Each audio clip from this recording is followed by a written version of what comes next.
One thing I also wanted to show when dealing with cables, we did go ahead and purchase a cable tester here. This is a fairly straightforward little device. Simply, for the most part, just tells you whether things are connected to each other. So, for example of our old speaker cable here we were dealing with, plug one end into the in, plug one end into the out, and what this guy does is it lights up and tells us what things are touching each other. Now it has a little intermittent sensor here, which is really nice to have, but you need to make sure you reset. Now what this is telling us, this is a little confusing because it's a 2-connector cable and it's testing for 3 connections. So what it's trying to tell us here is that the pin 1, which is listed as a sleeve, also happens to be touching pin 3, which is the ring. That's fine when you're dealing with a 2-connector thing. But the important thing is that it's a consistent shape. Like, for example, with a guitar cable or an instrument cable or a speaker cable, it should always have an X. And the other thing is the intermittent, once you hit reset, you should be able to wiggle this around.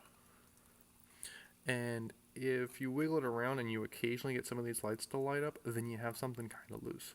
And something's touching something that shouldn't be. So this cable tests out good. And admittedly, I think all of our cables have been tested, but you're welcome to test them again if you have problems with some of them. Similarly, with the microphone cable, same concept. Plug one in there,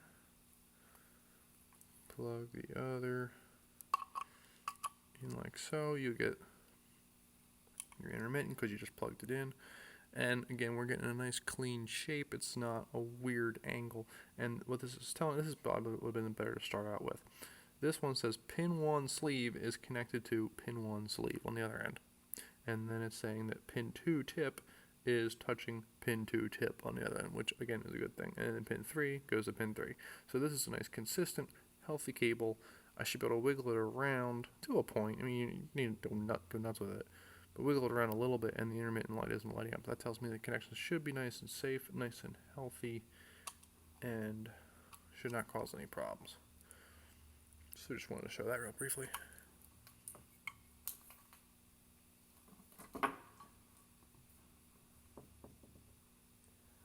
Now we had started going into describing some of the wireless microphones. I figured I'd bring a couple up and show. I was talking about handheld wireless, the red and the yellow handheld wireless. They both look like this. This is the red wireless. And it's got a little red stripe there. It's a little hard to see. There's also red at the bottom there. As you can probably guess, this is controlled by the red handheld wireless mute button and then the slider here. And in order to change the battery, you actually have to give it a little bit of a twist here. And then there's a 9-volt. And that actually slides out the side, and you can pop it out and slide another one back in. Whenever possible, when you're changing batteries, it's really nice to write the date right on it. That saves people some concern later. There's also a battery tester in with the wireless microphones, at least the body pack wireless microphones.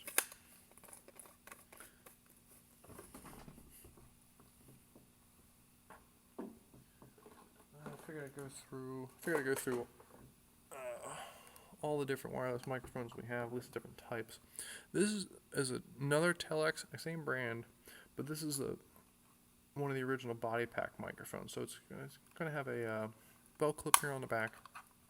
You clip that on your hip, and then the microphone itself can get clipped on your shirt, etc. Whenever possible, when dealing with clip-on microphones, I highly recommend getting them pretty much as high as possible, maybe like right around the bottom of the collarbone, just so that you can get the nice pickup of what they're saying, and it's a nice consistent sound, especially if you can get it in the center, like for guys who have a tie on. If you can clip it right on the tie, it's nice and central. When they turn their head, it should be fairly consistent. I should have showed that on the handheld, but do note that the not only is there a power on off, and this is consistent across pretty much all of them, there's a power on off, but there's also a microphone on off. This is just basically for temporary muting. Some churches use these. Some churches intentionally ask people to not mute their own microphones so that people at the back of the soundboard are taking care of it. But either way, once you have that powered on and the microphone on, all that should be working.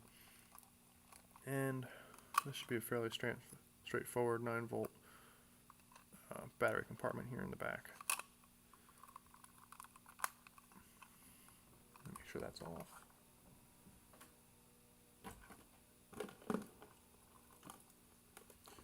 A couple years ago, we purchased multiple Audio-Technica brand wireless microphones. This is the purple one. At this point in time, at the end of 2011 here, this is the only one still in active use. There was a green dot and there was a blue dot Audio-Technica one. They were having problems, so we decided to shelve them. They're in a cabinet. Again, fairly straightforward in terms of general concept. It takes a 9-volt battery. The whole top kind of slides on and off for that. And then again, similar concept here on the back for the actual button itself. There's actually 3 positions on this one though, instead of 2 separate different switches. So when you go halfway, it's listed as ST or standby. That basically means it's muted. And if you go all the way on, that means not only is it using power, but it's also actually transmitting voice. So because it's only one switch, that can occasionally cause some problems, but honestly we had technological issues and RF reception issues with these guys.